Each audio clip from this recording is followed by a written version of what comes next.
Welcome to রুচি বাংলা। আজ আমি নিয়ে চলে এসেছি তোমাদের জন্য ওল্ড ফ্যাশন কারেন্ট কেক। খুবই সহজ পদ্ধতিতে এই কেকটা আমি বানিয়েছি। চলো আজকে তাহলে দেখিয়ে দেবো এই কেকটা আমি কিভাবে বানিয়েছি। এখানে আমি 250 গ্রাম মতো টক দই নিয়ে নিয়েছিলাম। সেটাকে ছাঁকনিতে ছেঁকে জলটা ফেলে দিয়েছিলাম। তারপরে দইটাকে ভালো করে ফেটিয়ে নিয়েছিলাম। 3টে ডিম আমি দিয়ে দিয়েছিলাম, কিন্তু একটা একটা করে নিয়ে আমি ভালো করে ফেটিয়ে নিয়েছিলাম। তাহলে মিশ্রণটা খুবই সুন্দর হবে।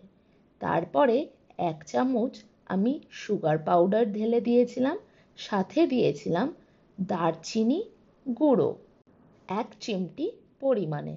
তারপরে ভালো করে মিশ্রণ করে দিয়ে দিয়েছিলাম 3 চামচ কর্নফ্লাওয়ার।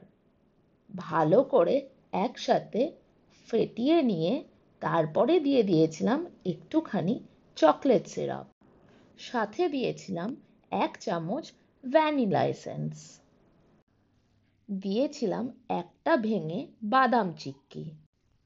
চকলেট সিরাপ দিয়ে ওপরে নিজের মতন করে সাজিয়ে নিয়েছিলাম। তোমরা তোমাদের মতন ডিজাইন করে নিতে পারো। সাথে দিয়ে দিয়েছিলাম ওপর দিয়ে একটুখানি করে চকো চিপস। এবারে আমাদের কেকটা তাহলে প্রিপেয়ার হয়ে গেল। তারপরে এবার আমরা এয়ার ফ্রায়ারে বসিয়ে দেব কেকটাকে। 25 মিনিটের জন্য 170 ডিগ্রিতে এয়ার ফ্রায়ারে বসিয়ে দিয়েছিলাম। তোমরা চাইলে কিন্তু এই কেকটা মাইক্রোওভেনেও তৈরি করতে পারো বা গ্যাসের মধ্যে রেখেও তৈরি করতে পারো। 25 মিনিট বাদে কেকটাকে বের করে নিয়ে আমি একটা টুথপিকের সাহায্যে চেক করে নিলাম কেকটা বেক হয়েছে কিনা ভেতরের দিকটায়।